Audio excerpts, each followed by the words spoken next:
Hi, it's Katrina. Number 10. The Immortals. The Achaemenid Empire of Persia was one of the greatest empires the world has ever seen.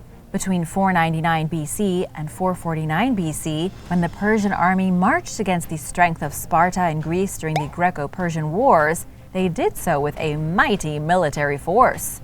Most historians agree the Persians had the largest armed force ever accumulated in history, and at the forefront was an elite military group known as the Immortals.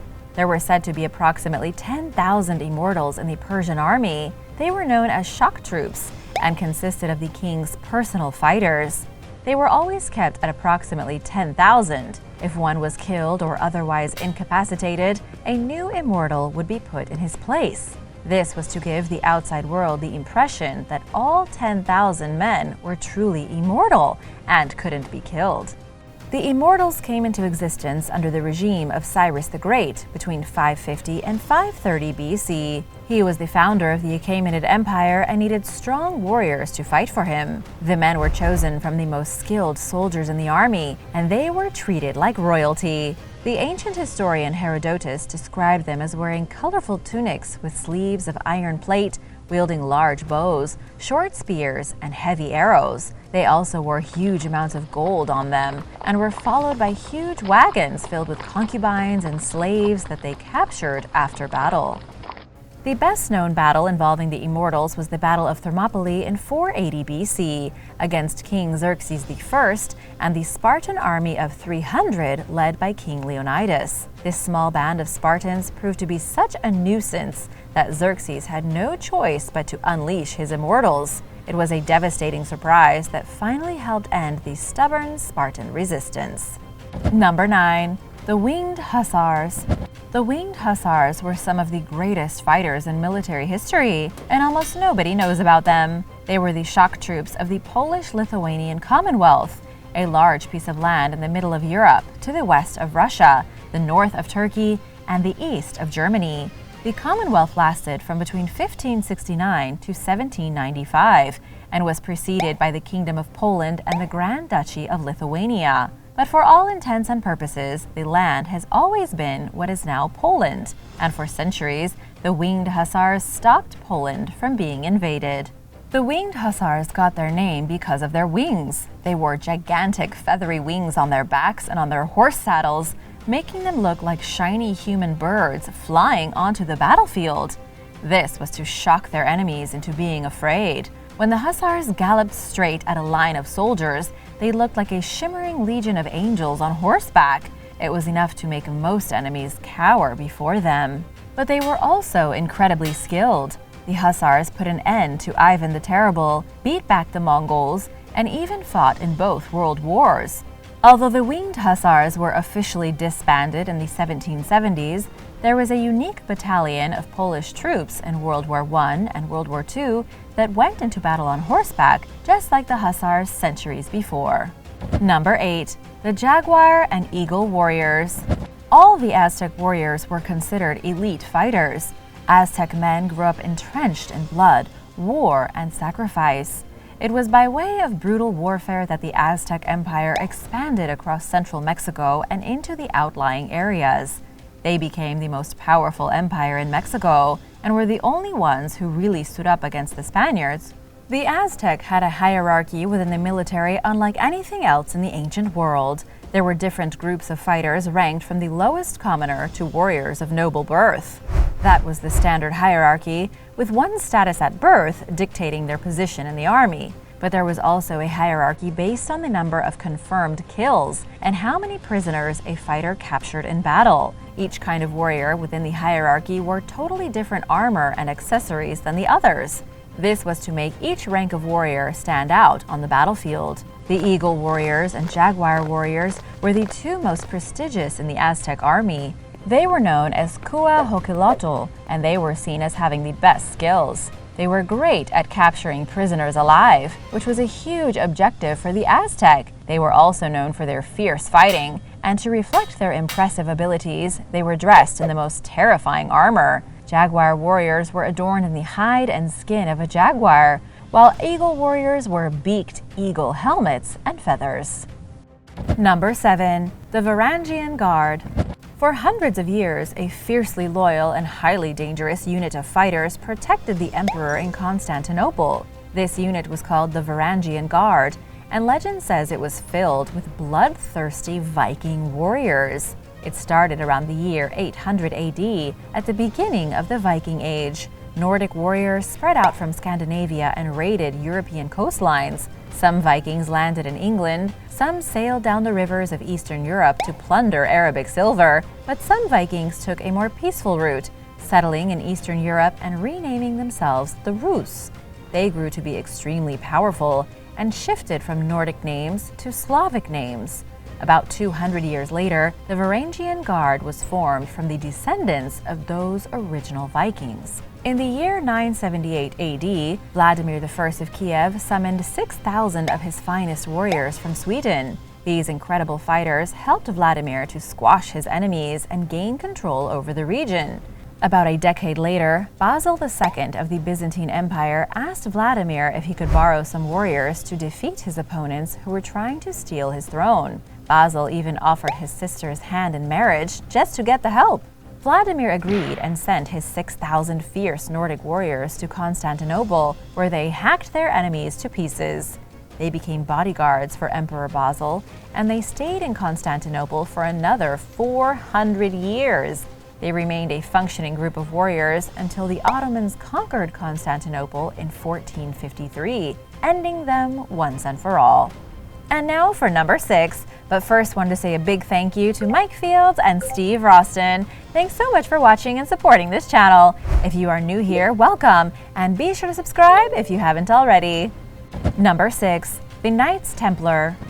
The Knights Templar are still considered some of the most cutthroat fighters in world history. They rose to prominence following the Christian takeover of Jerusalem in 1099. With Jerusalem firmly under Christian control, Europeans started making pilgrimages there. The issue was that they were often attacked by bandits or whoever else on their way. It was extremely dangerous. So the Christian states in the Middle East formed a small group of elite fighters. These fighters, first known as the Poor Knights, soon became the Knights Templar. For the next 200 years, they were the fiercest fighting force on the planet and one of the biggest economic forces in Europe. The Knights Templar considered themselves monks. They swore to live a life of poverty, chastity, and unwavering obedience to God. They also swore to fight infidels wherever they popped up in the Holy Land. They only ate meat 3 times a week, didn't wear any fancy clothes, and didn't even kiss their own mothers. If one of the knights broke any of these rules, they could be beaten and banished. The Knights Templar acted as the vanguard at the forefront of just about every battle in every crusade. They defeated the army of Saladin at the Battle of Montgizard in 1177, and weren't truly defeated until 10 years later, when Muslim forces took back Jerusalem. By then, the Knights Templar had become extremely rich. They established a new base in Paris with plans to retake the Middle East. However, they were so rich and had so much influence that King Philip IV wanted them out of his territory. On October 13, 1307, the king ordered the Knights Templar destroyed. The fiercest fighters of the last 200 years were tracked down, arrested, tortured, and burned alive. The Pope was finally put in a position where he had no choice but to dissolve the order in 1312. And it was all because of a jealous king who wanted to steal the gold reserves of the Knights Templar and keep them from interfering with his politics. Number 5. The Mamluks. The Mamluks were highly skilled Islamic slave warriors who fought against some of the biggest armies in history. It's likely they began as bodyguards for the sultans of the Ayyubid dynasty, established by Saladin in 1171. The Mamluks were most often Turkish slaves purchased by emirs and nobles, then trained to be hardcore warriors. Here's where things get really interesting. The Mamluks were stationed in Cairo starting with Saladin in 1171. This was the power center of the Ayyubid dynasty, over 1,000 years after ancient Egypt had already ceased to exist. The sultans prospered until around 1240. Then things started to get rough. The kingdom was fragmenting, and Sultan al-Salih was desperate to strengthen his military grip. He recruited even more Mamluk slave troops, bolstering their numbers so much that they were able to overthrow the Sultan and usher in their own dynasty. The Mamluk era started around the year 1250. What began as a group of ragtag slave warriors was now its own powerful empire ruling over Egypt. They practiced gender equity in a way that wasn't seen anywhere else in the world in the 13th century, especially not in medieval Islam. They would bring their wives, daughters, and concubines into battle with them. They were an extreme fighting force that beat back the Mongolian hordes and devastated the Crusaders. But by 1399, things weren't looking so good. The Mamluks were devastated by the Black Plague. It killed off so many of them that they no longer had enough troops to defend their territory and were quickly overrun and destroyed. Number 4. The Praetorian Guard. In the days of the Roman Empire, no group of soldiers was more feared than the Praetorian Guard. They had their origins with the Roman Republic as an elite group of soldiers whose job was to protect their generals. Beginning in the 2nd century BC, these special units were given the duty of following around Roman leaders and keeping them safe. Then, in 27 BC, Julius Caesar created the official Praetorian Guard to be his personal entourage. The most skilled warriors in all of Rome were given to the new emperor to keep him safe wherever he went. The Praetorian Guard usually functioned in a group of between 500 and 1,000 men. They were a symbol of imperial might for roughly 300 years. They even had their own fortress by the year 23 AD, kind of like the Knights Templar. It was called Castra Praetoria, built just outside the center of Rome. But the Praetorian Guard did so much more than just defend the emperor and occasionally kill one. They served as emergency firefighters, performed in public spectacles in the arena, and functioned as a secret police force. They had spies in every corner of Rome. They also had a lot more influence in the events of the Roman Empire than a lot of people realize. When they weren't happy, nobody was happy. They engineered the assassination of Caligula, then picked his successor in the year 41. They murdered Commodus in 192, Elagabalus in 222, and Balbinus in 238. And that's only a few that history knows about. It's been said the Praetorian Guard would even sell the seat of emperor to the highest bidder, just to make themselves even richer. Number 3. The Khalsa Army. The Order of the Khalsa came about around the year 1666. They were also called the Fraternity of the Pure, an extraordinary Sikh military group not unlike the Knights Templar. It started with Guru Gobind Singh, the last of the 10 gurus who had founded the Sikh faith. These warriors were not allowed to cut their hair, wore steel bracelets, and wielded massive steel swords. They were religious warriors who beat back plenty of invasions during the 18th century. As the Sikh faith was developing in India, the country was constantly besieged by its neighbors. They fought against the Durrani dynasty of Iran, beat the Afghans, and would go on to capture Delhi in 1783. That year, Delhi was the seat of the Mughal Empire. This led to the Khalsa forming the Sikh Empire in 1801 in Punjab, and the Sikhs becoming the strongest power in India up until the British in 1849. That was when the British defeated the Sikh Empire and took control over the Punjab region in India. Still, the Khalsa Army lived on. They became part of the British Indian Army, and the Sikh faith is still very much alive and well. Number 2. The Berserkers.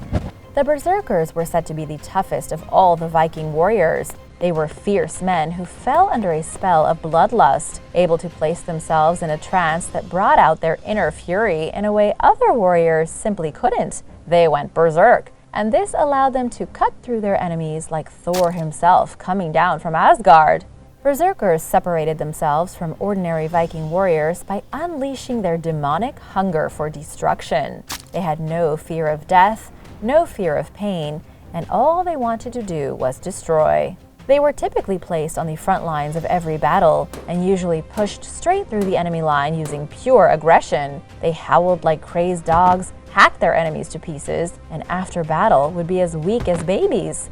One of the stranger things about the Berserkers is that they use so much energy to turn themselves into rampaging beasts that when the battle was finished, they were exhausted. They would be so weak mentally and physically that they couldn't even get off the ground by themselves. Number 1. The Hoplites. Around the year 700 BC, hoplite warriors became some of the best in the world. In Greece, there was no better fighter. Both the fighting style and the equipment came about at the same time, and it helped the Greeks to remain a truly unstoppable power in the Mediterranean. Hoplites had unique equipment that really defined them, such as the Argive shield. It was round, made of wood and leather, with a bronze finish to help defend against attacks.